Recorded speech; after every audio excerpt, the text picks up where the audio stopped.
교독으로 읽도록 하겠습니다.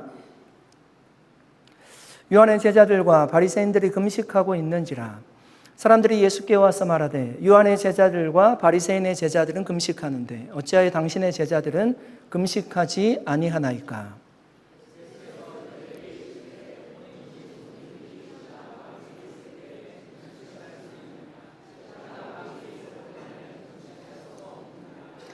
그러나 신랑을 빼앗길 날이 이르리니 그날에는 금식할 것이니라.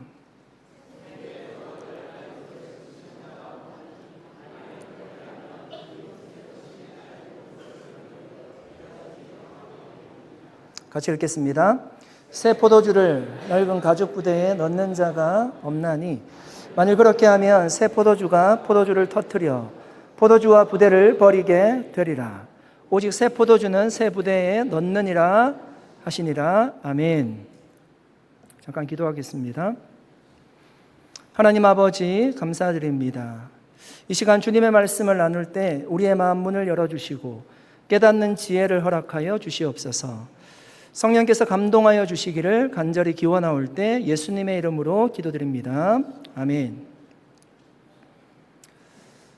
같은 공간에 한쪽은 남성들이 운동하는 헬스장이 개장을 했고요. 한쪽은 여성들이 운동하는 여성 전용 에어로빅장이 개장을 했습니다. 그런데 얼마 지나지 않아서 그 중간에 담이 생겼습니다. 에어로빅에 오는 사람들이 약간 남성의 시선들이 부담스럽다고 항의했기 때문입니다. 그러자 에어로빅장에 오는 사람들이요 편안하게 이렇게 운동을 할 수가 있게 되었습니다. 예전에는 타이트하고 화려한 복장을 입던 사람들이 편안하고 평범한 옷장으로 바뀌기 시작했습니다. 그런데 사람들의 숫자가 계속적으로 줄어들었습니다. 그리고 결국은 그 에어로빅장이 문을 닫게 되었다는 슬픈 이야기입니다. 실제 있었던 이야기입니다. 여러분, 왜 예상하지 못한 일이 일어나게 되었을까요? 여러분, 사람들은 내가 사람들에게 어떻게 보이는지 사람의 시선을 굉장히 신경을 쓰게 됩니다. 아마 헬스장에 오시는 분들도요, 반대쪽에서 운동하고 있는 여성들의 시선을 신경을 썼을 거고요. 여성 에어로빅장에 오시는 분들도 헬스장에 운동하는 남성들의 시선을 쓰게 되었을 겁니다. 신경을 쓰다 보면 옷 입는 것, 말하는 것, 행동하는 것 다 조심하게 될 겁니다. 결국 서로의 시선을 바라보는 이 담이 쳐지고 나니까요, 관리가 되지 않은 겁니다. 오히려 사람들이 그냥 행동하게 되었고 결국에는 그 시선이 사라져버리니까 오히려 역효과가 나게 되었을 겁니다. 여러분, 바리새인과 서기관들도 남의 시선을 굉장히 신경 쓰던 사람이었습니다. 그들은 자신들을 의롭게 보이고자 했습니다. 누구보다도 종교생활 열심히 했습니다. 반대로 그렇게 살지 않는 다른 사람들은 정죄했습니다. 그런 생각을 가지고 있었기 때문에 세리와 죄인들과 어울리지 않았어요. 그들과 함께 식사를 하고 있던 예수님의 행동이요, 이상하게 보였습니다. 오늘 본문도 그 연장선상에서 기록된 말씀입니다. 18절 말씀입니다. 요한의 제자들과 바리새인들이 금식하고 있는지라 사람들이 예수께 와서 말하되 요한의 제자들과 바리새인의 제자들은 금식하는데 어찌하여 당신의 제자들은 금식하지 아니하나이까? 요한의 제자들과 바리새인의 제자들은요 금식했습니다. 여러분, 당시 유대인들은 일주일에 2번씩 금식했습니다. 정기적으로 금식했어요. 그들은 모세가 율법을 받으러 시내산에 올라간 날과 내려온 날로 알려져 있는 월요일과 목요일에 정기적으로 금식했습니다. 그런데 금식일로 정해진 그날에 예수님께서 레위의 집에 들어가서 세리와 죄인들과 함께 식사를 했던 것입니다. 그 식사 자리에서 질문이 있었습니다. 요한의 제자들과 바리새인의 제자들은 금식하는데 어찌하여 당신의 제자들은 금식하지 않습니까? 여러분, 그들의 질문의 요지가 뭘까요? 예수님께 정말 예수님의 제자들이 또한 예수님이 금식하지 않는 이유를 단순하게 물어보기 위해서 질문하고 있는 것입니까? 아닙니다. 금식을 정기적으로 해야 되는데 왜 지금 금식을 하지 않느냐고 추궁하면서 질문하고 있는 것이죠. 여러분, 당시 유대인들은 왜 금식을 했을까요? 금식하는 목적이 무엇이었을까요? 여러분, 구약시대 때는 보통 금식할 때 슬픔과 회개할 일이 있으면요, 금식했어요. 페르시아의 왕비였던 에스더가 금식했습니다. 왕 앞에 나아가기 전에 왕이 부르지 않으면 왕 앞에 나아가는 것이 금지되어 있었습니다. 두렵고 떨리는 마음으로 금식했습니다. 바람 앞에 등불과 같이 민족의 운명이 달려있는 그 문제를 가지고요, 유다인에게 3일 동안 금식하라고 하고 자신도 금식하면서 준비했어요. 슬픔을 당할 때 금식했다는 겁니다. 페르시아의 술관원이었던 느헤미야는 예루살렘 성이 무너지고 그 성문이 불탔다는 얘기를 듣고 그 성에 있는 많은 사람들이 능욕을 받고 있다는 그 얘기를 듣고요, 그는 수일 동안 금식하면서 기도했습니다. 심지어 여러분, 우리가 알고 있는 요나의 선포를 들은 니느웨 사람들이 금식했어요. 회개하지 않으면 이 성이 무너질 것이라는 그 얘기를 듣고요, 왕으로부터 시작해서 백성들까지 다 베옷을 입고 회개하며 금식했노라고 얘기합니다. 이처럼 여러분, 구약시대 때는 슬픈 일을 당할 때 회개할 일을 가지고 있을 때 금식했습니다. 그런데 여러분, 예수님 당시 유대인들은 왜 금식했을까요? 예수님이 유대인들이 금식하는 것을 보고요, 이렇게 말씀하셨습니다. 마태복음 6장 16절입니다. 금식할 때에 너희는 외식하는 자들과 같이 슬픈 기색을 보이지 말라.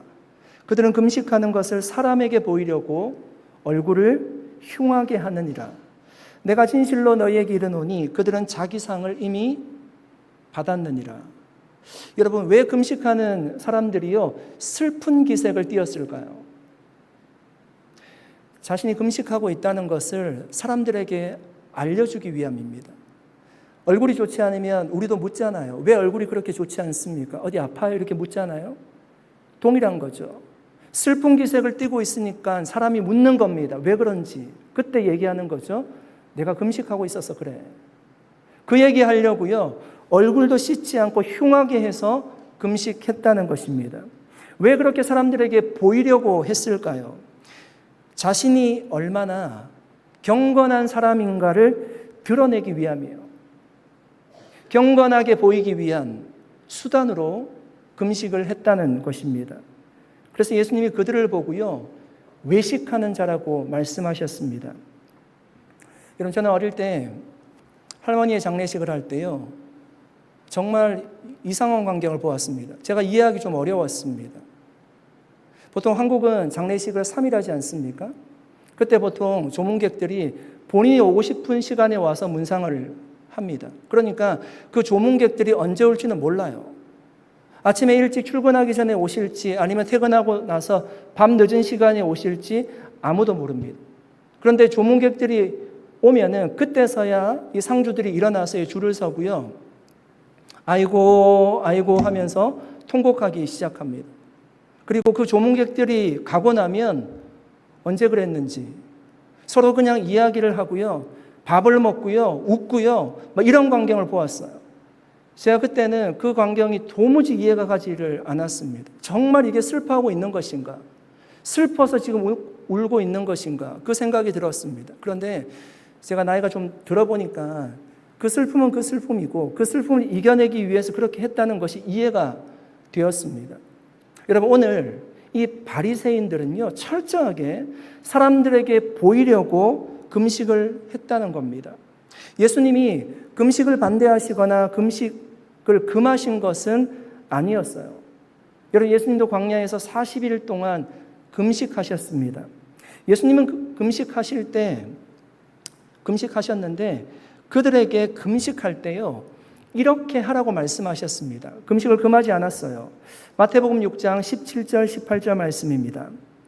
너는 금식할 때에 머리에 기름을 바르고 얼굴을 씻으라. 이는 금식하는 자로 사람에게 보이지 않고 오직 은밀한 중에 계신 내 아버지께 보이게 하려 함이라. 은밀한 중에 보시는 내 아버지께서 갚으시리라.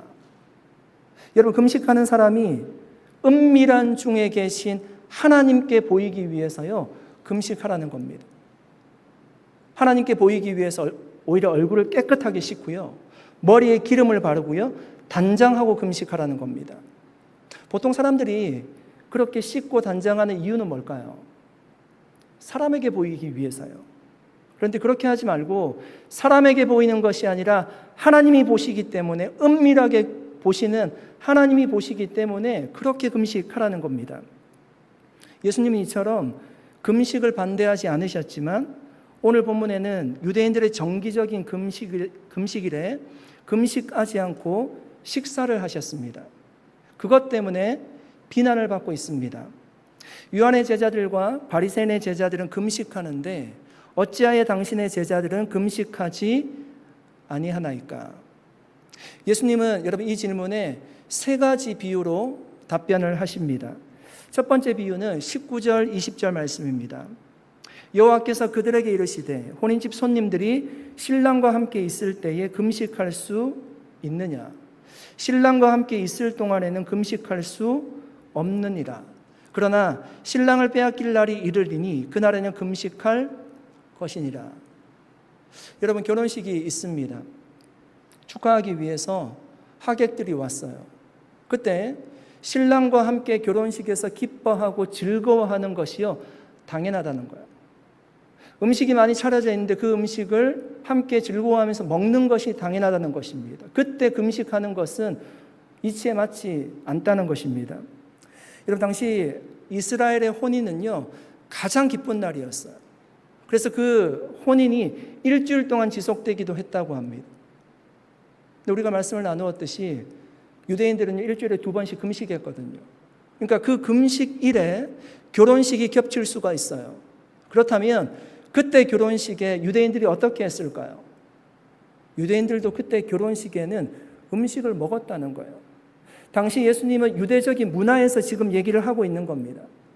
여러분, 성경은 여러 곳곳에서요, 예수님이 이 땅에 오심을 혼인잔치로 비유를 하고 있습니다. 하나님의 나라가 임한 것을 혼인잔치에 비유를 하고 있어요.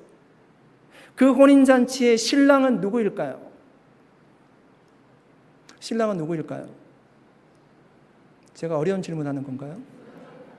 예수님이에요. 그렇죠? 그러면 신랑과 함께 기뻐할 혼인집에 참석하고 있는 그 손님들은 누굴까요?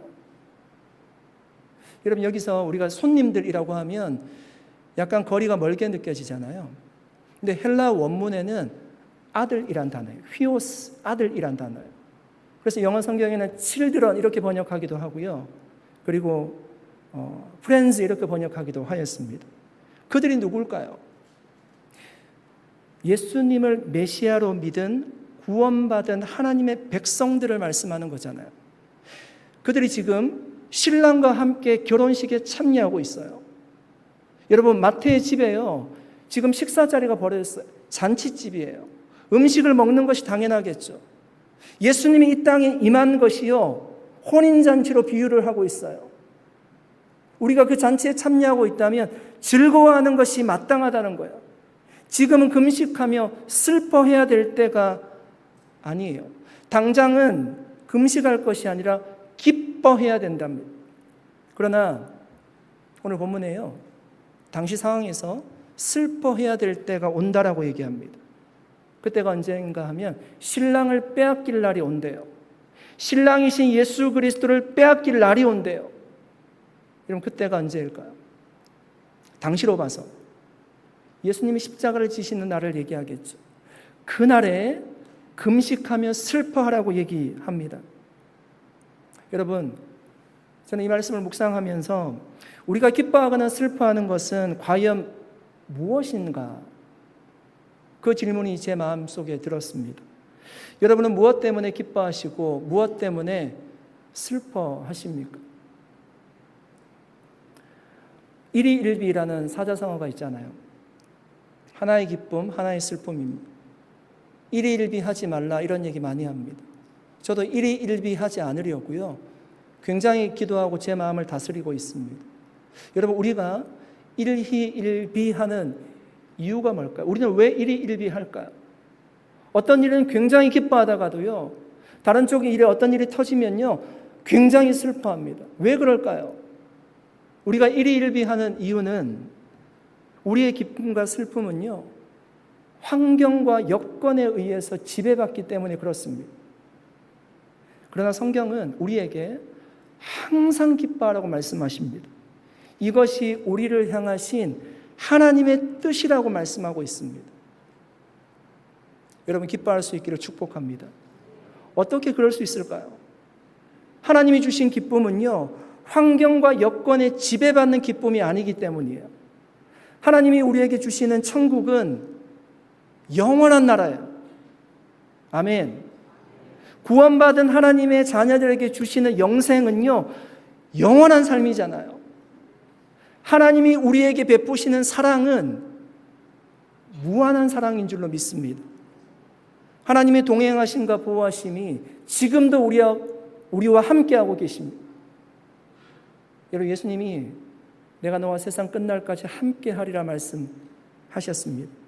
여러분, 이런 영적인 기쁨을 아는 자들은, 신앙의 선조들은 고난 가운데서도 어려움 가운데서도 소망을 가지고 기뻐할 수 있었다는 것입니다. 이러한 영적인 은혜들로 우리의 마음과 생각이 채워지면 우리는 환경과 여건에 구애받지 않고요, 기뻐할 수 있습니다.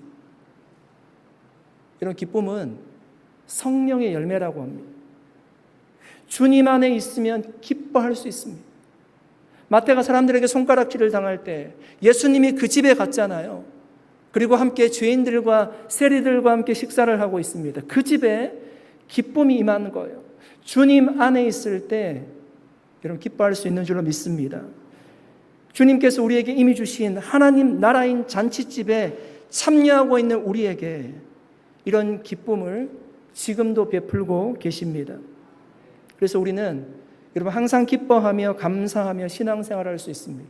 여러분 이것이 하나님이 우리에게 주시는 힘이고요, 능력입니다. 사랑하는 여러분, 세상의 헛되고 일시적인 것들에 우리의 기쁨을 두지 마시기를 바랍니다. 세상에 있는 것은 다 지나가는 것들입니다. 그러므로 세상에서 우리가 기쁨을 찾는 것이 아니라 변하지 않는 영원한 하나님께 기쁨의 근원을 두고 살아갈 수 있기를 예수 그리스도 이름으로 간절히 축원드립니다. 두 번째 예수님의 비유는요, 21절 말씀입니다. 우리 같이 한번 읽어보도록 하겠습니다. 같이 읽겠습니다. 생배 조각을 낡은 옷에 붙이는 자가 없나니 만일 그렇게 하면 기운 새 것이 낡은 그것을 당기어 헤어짐이 더하게 되느니라. 아멘. 여러분 생배 조각은요, 새로운 천조각을 얘기하는 겁니다. 그러니까 그 생배 조각을 헌옷에 이렇게 붙이지는 않는다는 겁니다. 저는 어릴 때 되게 심하게 놀아서 이렇게 팔꿈치나 무릎에 이렇게 구멍이 많이 났거든요. 그때는 그 당시는 부모님이 여기 옷을 대줬습니다. 네. 그래서 그냥 입을 수 있도록 대줬어요. 그런 문화적인 배경이 아니라 당시 유대인들이 살아가던 문화적인 배경을 얘기하는 겁니다. 그렇게 하지 않았대요. 왜 그렇게 하지 않았는가 하면 이 생배 조각을 세탁을 하면 이게 물을 먹으면 줄어든대요. 그래서 오늘 본문에도 당긴다라고 얘기를 하잖아요. 헌옷을 당기면서 헌옷을 더 헤어지게 만든다는 거예요. 구멍을 더 크게 만든다는 것입니다. 여기서 여러분 예수님이 말씀하고 있는 생배 조각과 낡은 옷은 각각 무엇을 비유하는 걸까요? 생배 조각은 예수님이 주시는 새로운 복음을 얘기하는 거예요. 낡은 옷, 헌옷은 무엇입니까?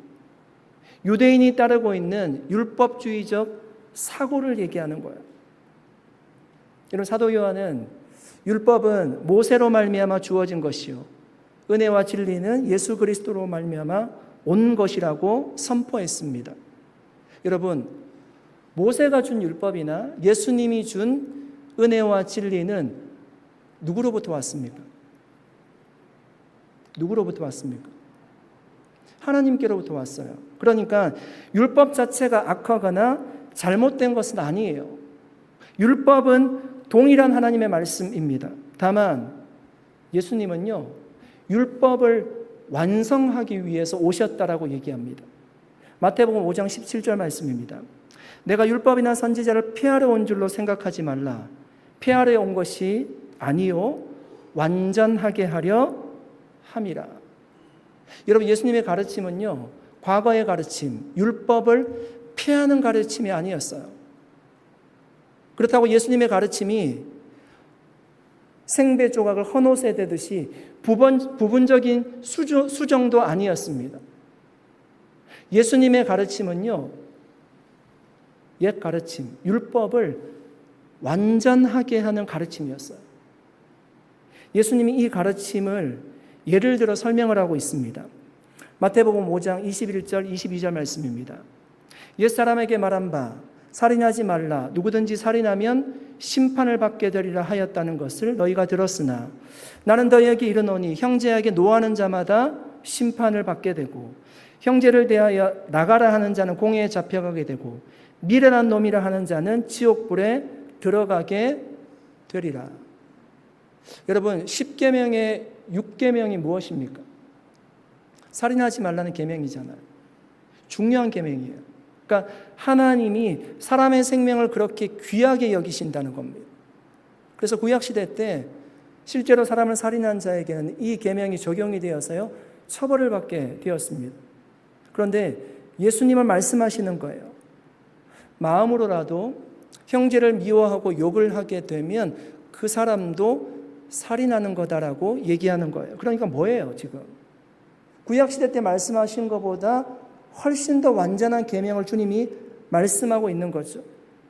여러분, 오늘날 현대사회의 심각한 폭력들은 비육체적인 폭력들이 훨씬 더 큽니다. 이런 구약시대 때 만약에 이런 폭력들이 일어났다면요, 처벌하기가 어려웠을 거예요. 왜냐하면 보이는 상처가 없기 때문이에요. 어떤 폭력들이죠?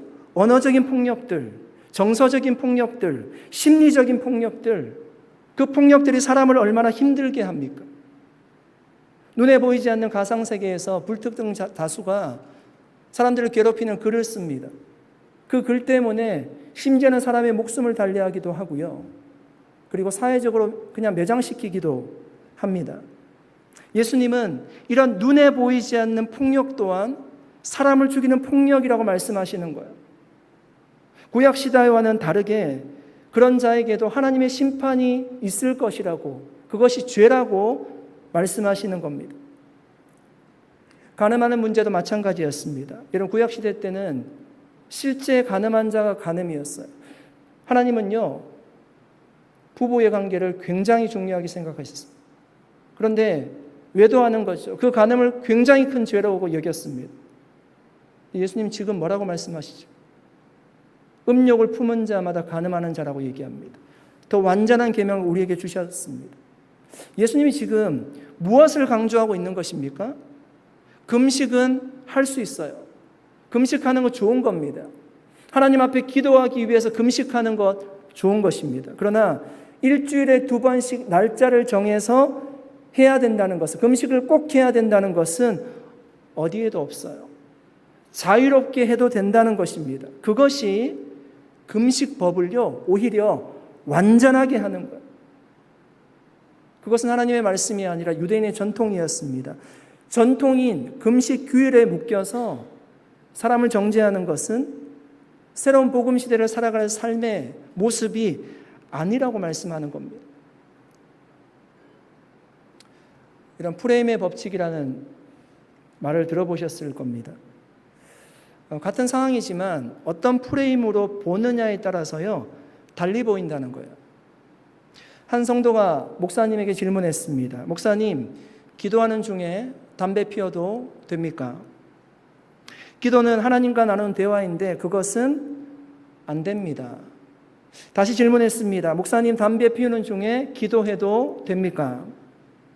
목사님은 온화한 미소를 지으면서요, 말했습니다. 기도는 때와 장소를 가릴 필요가 없습니다. 담배를 피우는 중에도 기도는 얼마든지 할 수 있습니다. 여러분, 담배를 피우고자 하는 상황은 같은 것 같습니다. 그런데 어떤 고정관념, 선입견, 편견을 가지고 보느냐에 따라서 달리 보인다는 겁니다. 여러분, 우리는 어떤 사고의 틀을 가지고 그 안에서 생각하려고 합니다. 사고의 틀이 우리에게 필요하죠. 그런데 바리새인들처럼 경직된 사고의 틀은요, 굉장히 조심해야 되는 거예요. 경계해야 될 것입니다. 저도 가끔 새가족들이 등록을 하셔서 하시는 얘기를 들을 때요, 깜짝깜짝 놀랄 때가 있습니다. 그러니까 제가 생각하지 못했던 얘기를 제가 들을 때입니다. 그분들이 교회를 비판할 마음 전혀 없어요. 저를 비판할 마음 전혀 없습니다. 보이는 것을 얘기할 뿐입니다. 그러니까 우리는 너무 익숙하기 때문에 교회에 대해서 거의 불편함이 없습니다. 그런데 새가족들은 다르죠. 우리가 보지 못하는 것을 보고 자연스럽게 얘기하는 겁니다. 제가 놀란다는 것은요, 제 안에 무엇이 있다는 것입니까? 경직된 사고가 있다는 거예요. 우리 안에도 얼마든지 경직된 사고가 있다는 거예요. 경직된 사고 안에 갇혀 있으면요, 변화를 싫어해요. 바리새인들처럼 어떻게 얘기하는가 하면 내가 맞다는 것입니다. 나에게 맞추라는 것입니다. 유연한 사고를 하지 못해요. 이런 바다가재 랍스터는요, 적어도 1년에 한 번은 탈피를 해야 된다고 합니다. 보통 1년에 4번씩 하는 랍스터도 있는데 한 번은 반드시 탈피를 해야 된다고 합니다. 껍질이 단단하잖아요. 껍질은 자신의 몸을 보호하는 거예요. 탈피를 하면 어떻게 되는가 하면 이렇게 되는 겁니다. 몸이 굉장히 말랑말랑해져요.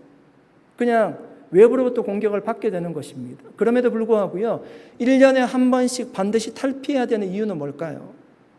목숨을 걸고 탈피해야 되는 이유는 이런 딱딱한 껍질을 벗지 않으면 그 껍질은 자신을 보호하는 갑옷이 아니라 자신을 죽게 만드는 사형틀이 된다고 합니다.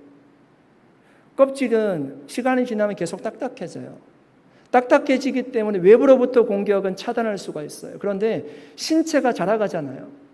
신체가 자라가는데 껍질이 있기 때문에 그 껍질에 끼어서 랍스터가 죽게 된다는 겁니다. 사랑하는 여러분, 바리새인들이 가지고 있었던 이 단단한 껍질과 같은 우리의 경직된 사고가 있다라면 그 사고를 버릴 수 있기를 바랍니다. 하나님의 말씀에 반응할 수 있는 유연한 사고의 틀을 가질 수 있기를 축복합니다. 그래야지 우리가 살 수 있어요. 많은 은혜를 누릴 수가 있습니다. 예수님의 세 번째 비유도요, 비슷한 논리의 말씀입니다. 22절 말씀입니다. 같이 한번 읽어보겠습니다. 22절 같이 읽겠습니다. 새 포도주를 낡은 부대에 넣는 자가 없나니 만일 그렇게 하면 새 포도주가 부대를 터뜨려 포도주와 부대를 버리게 되리라. 오직 새 포도주는 새 부대에 넣느니라 하시니라. 아멘. 여러분, 예수님 당시는요, 포도주를 유리병에 넣지 않았어요. 포도주를 어디 넣는가 하면 염소 가죽 부대에 보통 넣었다고 합니다. 그러니까 부대에 새수를 넣으면 이제 술이 발효가 되면서 이렇게 부대가 팽창하게 돼요. 그런데 새 부대는요, 신축성이 있어요. 탄력이 있습니다.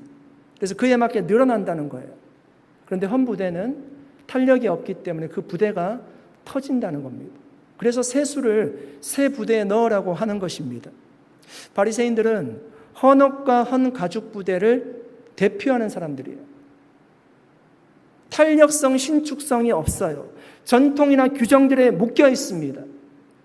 새 포도주인 예수님의 가르침, 새로운 복음, 하나님의 은혜가 들어갈 빈 공간이 없는 사람들입니다. 여러분, 교회가 대형 교회가 되면 교회가 시스템에 의해서 움직여집니다. 저도 대형 교회에서 이제 부목사로 사역을 했지만 목사님 몇 분이 바뀐다고 해서요, 전혀 문제가 되지 않습니다. 그 조직이 움직이기 때문에 크게 문제가 되지 않습니다. 시스템이 잘 갖추어져 있다는 것은 안정적이라는 얘기예요. 어떤 사역이라도 잘 해낼 수 있는 구조가 있다는 겁니다. 그 시스템을 갖추기 위해서 그 교회는 굉장한 노력을 했을 겁니다. 그러니까 좋은 시스템을 갖추는 것은요, 정말 좋은 것입니다. 그런데 문제가 없지는 않습니다. 시스템이 갖추어진 교회에서, 잘 갖추어진 교회에서 새로운 사역을 한다는 것은요, 굉장히 어려운 일입니다. 어쩌면 그 시스템을 부정해야 되는 일이 생기기도 해요. 그러면 그 속에서 분쟁이 일어나기도 하는 거죠. 이런 축구 게임을 할 때요, 전술을 사용합니다. 저는 축구를 이제 보는 것을 굉장히 좋아합니다. 전술은 상대 팀에 맞게 변형이 되어야 돼요. 전술이 시스템입니다. 전반전을 마치고 났는데 전술이 좋지 않았어요. 그러면 감독이 선수를 불러서요, 얘기해요. 선수를 바꾸기도 하고, 포맷을 바꾸기도 하고, 공격수를 늘리기도 하고, 수비수를 줄이기도 합니다. 그렇게 해야지만 경기에서 승리할 확률이 높아지는 거예요. 그런데 그라운드에서 뛰는 선수가 감독의 지시를 따르지 않는다면 어떻게 될까요? 그 선수 때문에 전술을 제대로 사용하기가 어려울 거예요. 적용하기가 어려울 겁니다. 그러면 당연히 게임에서 질 확률이 높아지는 거죠. 여러분, 축구 선수에게도요, 유연함이 필요합니다. 우리는 여러분 축구 선수예요. 하나님은 감독이십니다. 주님이 말씀하십니다. 새 포도주는 새 부대에 담아야 된다는 것. 낡은 부대, 새 부대는 우리를 말하는 거죠. 낡은 부대 헌옷이 바리새인만 얘기하는 것이 아니라 우리를 말하는 거죠. 우리가 낡은 부대로 남아있을 수도 있고 새 부대가 될 수도 있습니다. 사랑하는 여러분, 여러분은 낡은 부대이십니까? 새 부대이십니까? 우리 산호세 온누리교회는 시스템에 의해서 움직이는 교회입니까? 아니면 감독이신 성령님에 의해서 움직이는 교회입니까? 성령의 음성을 듣고 새로운 방법, 새로운 생각을 환영하는 교회입니까? 아멘. 여기서 아멘 하셔야 됩니다. 새로운 생각을 환영하는 교회입니까? 아멘, 아멘. 저와 여러분의 마음에 새로운 것을 받아들일 빈 공간이 있습니까? 여기서도 아멘 해주셔야 됩니다. 아멘. 유연한 마음이 있습니까? 똑똑하신 분 13분 계셨습니다. 유연한 마음이 있습니까? 아멘. 여러분, 교회의 좋은 전통은 우리가 지켜나가야 됩니다.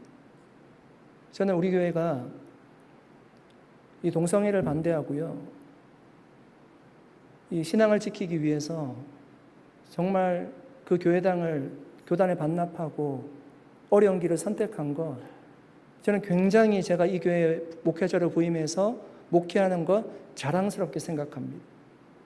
초대교회와 같이 신앙을 지키기 위해서 순결한 믿음을 택했다라고 생각합니다. 그렇게 순수하게 신앙을 지키고자 하는 우리의 전통은요, 이어나가야 될 것입니다. 그러나 변하지 않는 복음을요, 이 시대에 맞게 전하고자 하는 우리의 노력은 멈추어서는 안 될 거예요. 끊임없이 새 부대가 되어야 돼요. 그리스도 안에 있으면 새로운 피조물이라고 말씀했습니다. 끊임없이 우리는 새로운 부대가 되어야 됩니다. 주님이 원하시면 조직을 바꿔야 됩니다. 목사님 무슨 계획이 있나 보다. 전혀 없습니다. 제가 오늘 말씀 가운데 말씀하는 겁니다. 안심하십시오. 새로운 사역도 도전해 보아야 됩니다. 이런 물론 새로운 사역을 한다는 것은요, 굉장히 어려운 일이 있을 거예요. 왜냐하면 예상하지 못한 많은 일들을 만날 수도 있고요, 중간에 실패할 수도 있습니다. 그런데 여러분, 하나님이 원하셨다면 시대에 맞게 나아가야 되는 것이죠. 그 과정에 어떤 어려움이 있어도요, 그 과정을 통해서 우리가 배우는 것이 있을 것입니다. 주님 말씀하시면 순종해야 되는 거죠. 그러므로 우리는 하나님보다 앞서지 않고 늘 성령의 음성을 받고 민감하게 받고 반응해야 될 것입니다.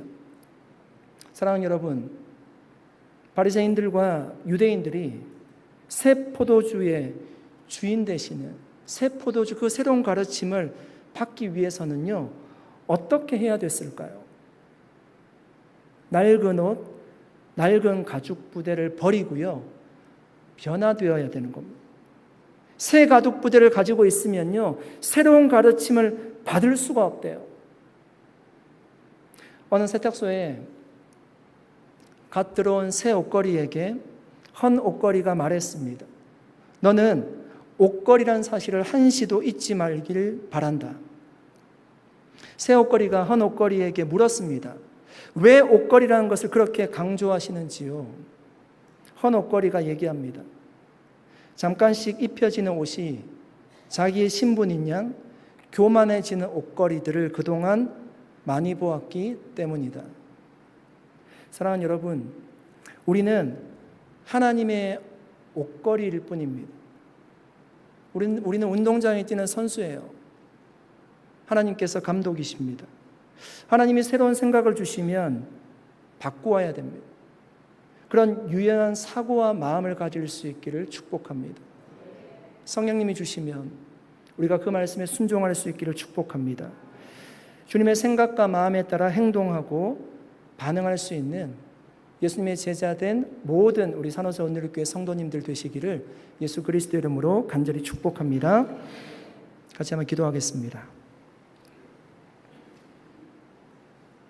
살아계신 하나님, 감사드립니다. 오늘 함께 하나님의 말씀을 나누었습니다. 하나님, 주님의 생각을 따라가는 저희 모두가 되게 하여 주시옵소서. 우리가 가진 좋은 전통은 지키되 하나님이 원하실 때에 바꿀 수 있는 그 믿음을 허락하여 주셔서 하나님의 말씀에 순종하여서 새로운 가르침, 새로운 복음에 활짝 열려있는 저희 모두가 되게 하여 주시옵소서. 그래서 하나님 앞에 영광 돌리는 믿음의 공동체로 굳건하게 자라갈 수 있도록, 성장할 수 있도록 은혜를 베풀어 주시옵소서. 감사드리옵고 예수님의 이름으로 기도드립니다. 아멘. 우리 자리에서 일어나셔서